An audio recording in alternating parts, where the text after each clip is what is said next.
ગરીબ છોકરાને મળી એક રહસ્યમય ચાવી. પછી જે થયું તે કોઈએ વિચાર્યું પણ નહોતું. નમસ્કાર મિત્રો, આજે હું તમને એક એવી અદ્ભુત અને રોમાંચક વાર્તા સંભળાવવા જઈ રહ્યો છું જે તમને શરૂઆતથી અંત સુધી બાંધી રાખશે.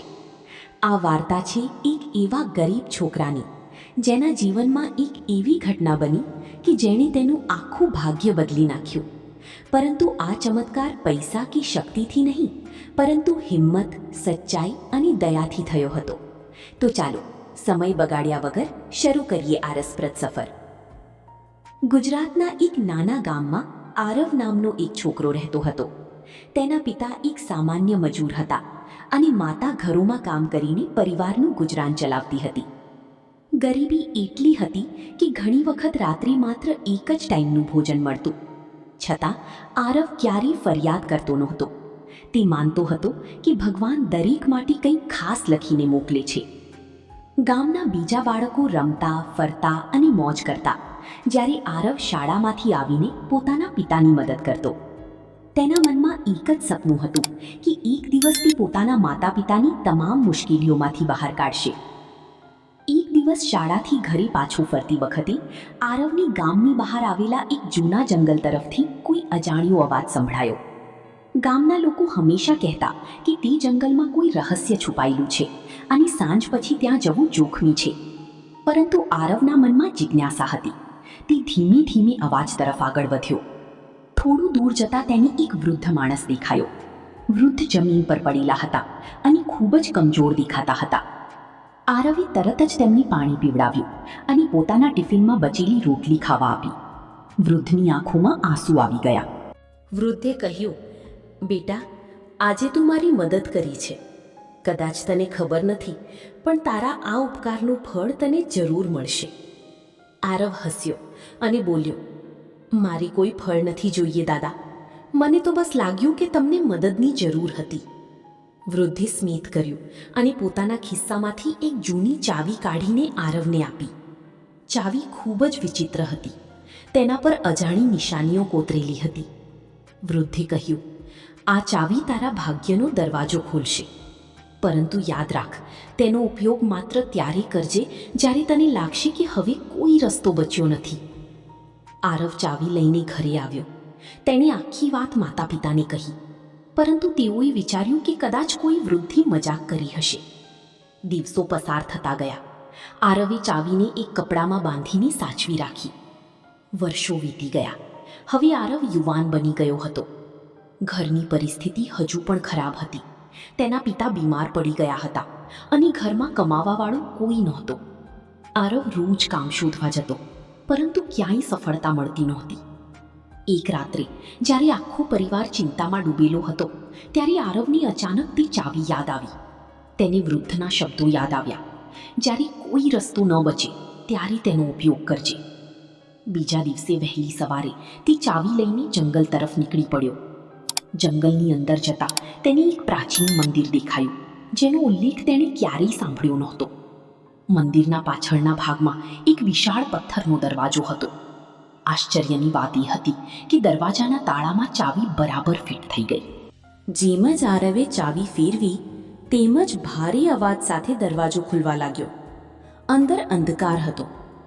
હિંમત કરીને આરવ અંદર ગયો. થોડા અંતરે પહોંચતા તેને દિવાલો પર ચમકતા દીવા દેખાયા. આગળ એક વિશાળ હોલ હતો. હોલના મધ્યમાં એક સિંહાસન હતું અને તેના ઉપર એક સુવર્ણ પુસ્તક રાખેલું હતું. આરવે પુસ્તક ખોલ્યું. તેમાં લખેલું હતું કે આ જગ્યા એવા લોકો માટે છે જેઓ નિસ્વાર્થ સેવા અને સચ્ચાઈનો માર્ગ અપનાવે છે. પુસ્તકના છેલ્લા પાના પર એક સંદેશ લખેલો હતો. સાચો ખજાનો સોનું કે હીરા નથી, પરંતુ જ્ઞાન અને સારા કર્મ છે. તે જ સમયે હોલમાં પ્રકાશ ફેલાયો અને એક દિવ્ય અવાજ સંભળાયો. આરવ, તું ગરીબ છે, પરંતુ તારું હૃદય અમીર છે. તેથી તું આ સ્થાન સુધી પહોંચી શક્યો છે. અચાનક તેની સામે ઘણા દરવાજા દેખાયા. એક દરવાજા પાછળ સોનું હતું, બીજા પાછળ હીરા, ત્રીજા પાછળ રાજસત્તા અને ચોથા પાછળ જ્ઞાન. આરવે થોડું વિચાર્યું. જો તે સોનું પસંદ કરે તો તેની ગરીબી દૂર થઈ જાય. જો હીરા પસંદ કરે તો તે ખૂબ ધનિક બની જાય. પરંતુ તેણે ચોથો દરવાજો પસંદ કર્યો, જ્ઞાનનો દરવાજો. દરવાજો ખુલતા જ તેની સામે અદ્ભુત દ્રશ્ય આવ્યું. ત્યાં હજારો પુસ્તકો હતા, નવી નવી શોધોના રહસ્યો હતા અને જીવનને સફળ બનાવનારી શીખ હતી. આરવે ઘણા દિવસો ત્યાં વિતાવ્યા. તેણે ખેતીની નવી રીતો, વ્યવસાયના સિદ્ધાંતો અને લોકોની સેવા કેવી રીતે કરવી તે શીખ્યું. જ્યારે તે ગામ પાછું ફર્યો ત્યારે તે પહેલાંનો આરવ નહોતો. તેણે ગામના ખેડૂતોને નવી ખેતી શીખવી, પાણીની સમસ્યા ઉકેલવા માટે નવી પદ્ધતિઓ અપનાવી. ધીમે ધીમે આખું ગામ સમૃદ્ધ બનવા લાગ્યું. લોકો તેને ખૂબ માન આપવા લાગ્યા. થોડા વર્ષોમાં આરવ માત્ર પોતાના ગામનું નહીં, પરંતુ સમગ્ર પ્રદેશનો સૌથી માનનીય વ્યક્તિ બની ગયો. એક દિવસ તેને ફરી એ જ વૃદ્ધ મળ્યા, પરંતુ આ વખતે તેઓ સામાન્ય માણસ જેવા નહોતા લાગતા. તેમના ચહેરા પર અજોડ તેજ હતું. વૃદ્ધે કહ્યું, આરવ, તું પરીક્ષામાં સફળ થયો. મોટા ભાગના લોકો સોનું અથવા હીરા પસંદ કરે છે, પરંતુ તે જ્ઞાન પસંદ કર્યું. તેથી તને સાચી સમૃદ્ધિ મળી. આરવ સમજી ગયો કે જીવનમાં સૌથી મોટો ખજાનો પૈસા નથી. સાચો ખજાનો જ્ઞાન, સચ્ચાઈ અને દયા છે. જો આ 3 વસ્તુઓ કોઈ વ્યક્તિ પાસે હોય તો તે કોઈ પણ મુશ્કેલીને હરાવી શકે છે. વર્ષો પછી પણ લોકો આરવની વાર્તા યાદ રાખતા. માતા પિતા પોતાના બાળકોને કહેતા કે જીવનમાં ક્યારેય માત્ર પૈસાની પાછળ ન દોડવું, કારણ કે પૈસા ખોવાઈ શકે છે, પરંતુ જ્ઞાન અને સારા કર્મ હંમેશા તમારી સાથે રહે છે. મિત્રો, આ વાર્તા આપણને શીખવે છે કે જીવનમાં સાચી સફળતા માત્ર ધન મેળવવામાં નથી, પરંતુ સારા માણસ બનવામાં છે. જે વ્યક્તિ મુશ્કેલ સમયમાં પણ સચ્ચાઈ અને દયાનો માર્ગ છોડતો નથી, તેના માટે ભગવાન હંમેશા કોઈને કોઈ દરવાજો જરૂર ખોલે છે. મિત્રો, જો તમને આજની આ રસપ્રદ અને પ્રેરણાદાયક વાર્તા ગમી હોય તો વિડીયોને એક લાઈક જરૂર કરજો.